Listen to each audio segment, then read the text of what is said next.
The complete works of Swami Vivekananda, Karam Yoga, Chapter 6. Non attachment is complete self abnegation, Part 3. The worshipper, by keeping constantly before him the idea of God and a surrounding of good, comes to the point at last and says, Thy will be done, and keeps nothing to himself.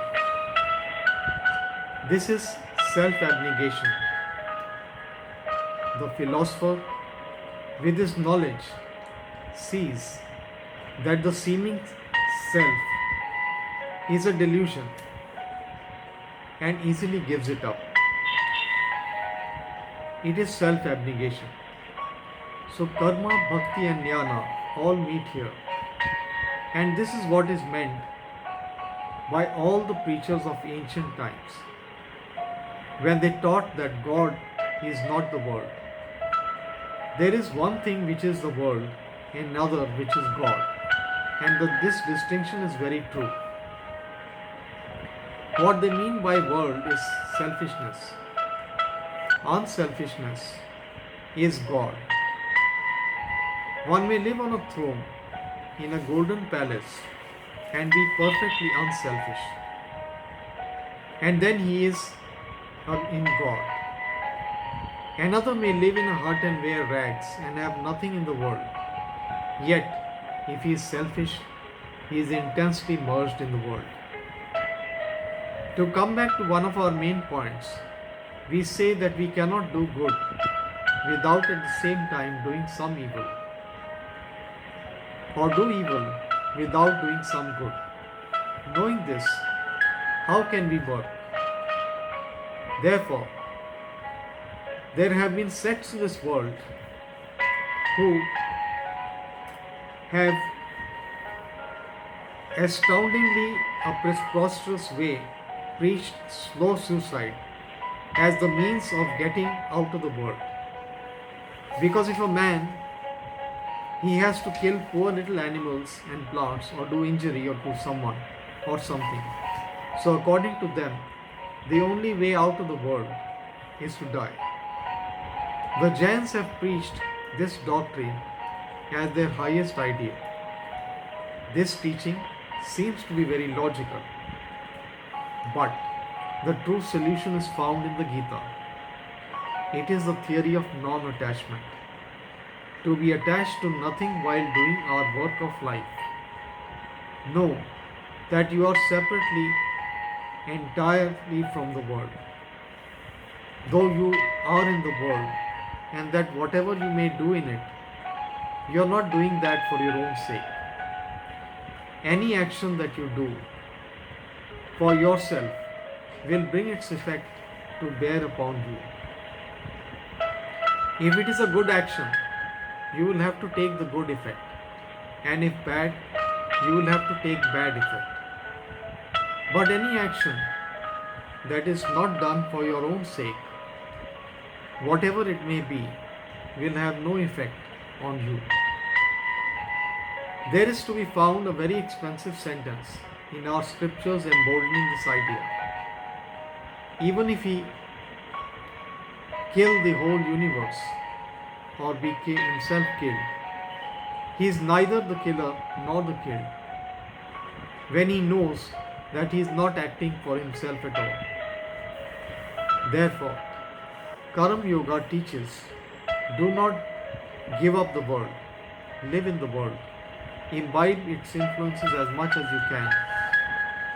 Be if it be for your own enjoyment's sake, work not at all. Enjoyment should not be the goal. First kill your own self and then take the whole world as yourself. As the old Christians used to say, the old man must die. This old man is a selfish idea that the whole world is made for our enjoyment. Foolish parents teach their children to pray, O Lord, Thou hast created this sun for me and this moon for me. as if the Lord has nothing else to do than to create everything for these babies. Do not teach your children such nonsense. Then again, there are people who are foolish in another way. They teach us that all these animals were created for us to kill and eat, and that this universe is for the enjoyment of men. That is all foolishness. A tiger must say, "Man was created for me," and pray, "O Lord, how wicked are these men who do not come and place themselves before me to be eaten. They are breaking your law." If the world is created for us and we are also created for this world, that is, this world is created for our own enjoyment in the most wicked idea that holds us down. This world is not for our sake. Millions pass out of it every year. The world does not feel it. Millions of others are supplied in their place.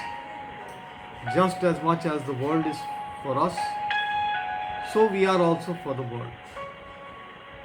To work properly, therefore, you have first to give up the idea of attachment. Secondly, do not mix in the fray. Hold yourself as a witness and go on working. My master used to say, "Look upon your children as a nurse does. The nurse will take your baby and fondle it and play with it and behave towards it as gently as if it were her own child. But as soon as you give her notice to quit, she is ready to start off bag and baggage from the house. Everything in the shape of attachment is forgotten.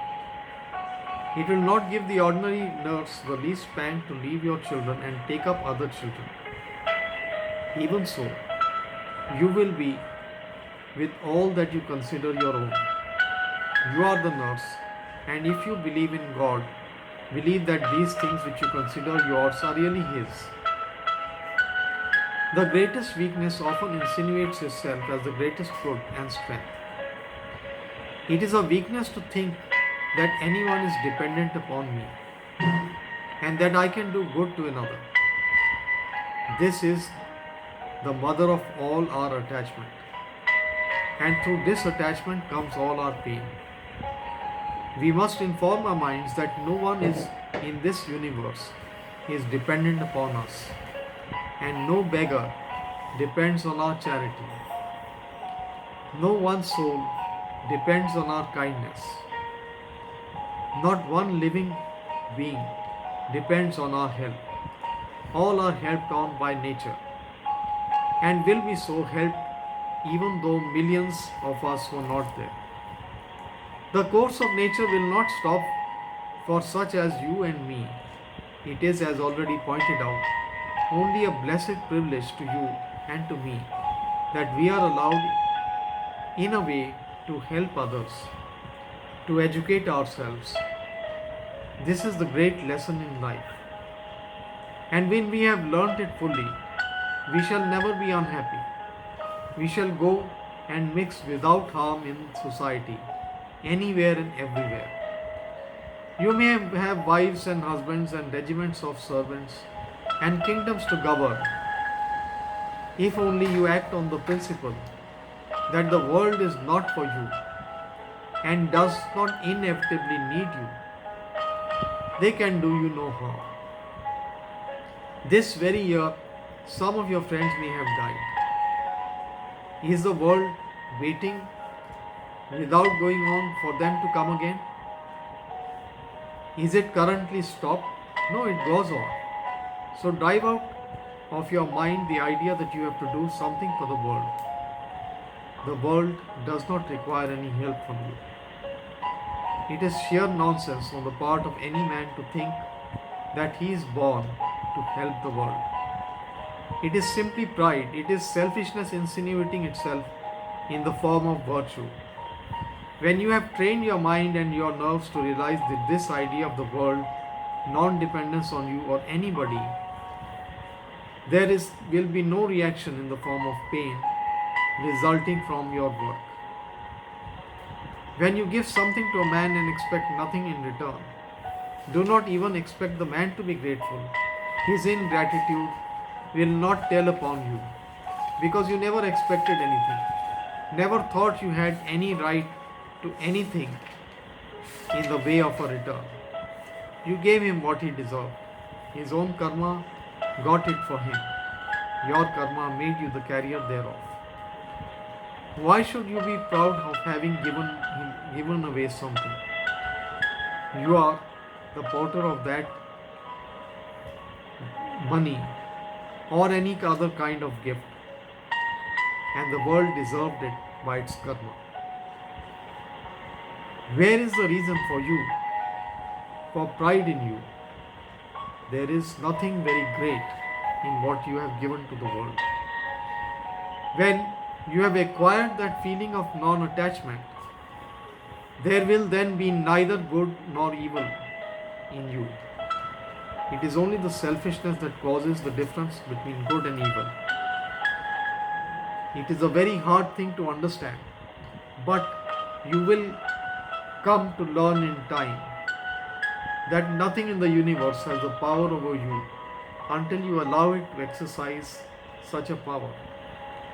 Nothing has power over self of man until the self becomes a fool and loses independence.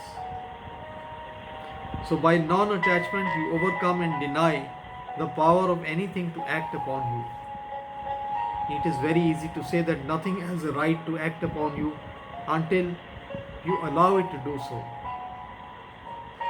But what is the true sign of a man who really does not allow anything to work upon him, who is neither happy nor unhappy when acted upon by the external world? The sign is that good or evil fortune causes no change in his mind. In all conditions, he continues to remain the same.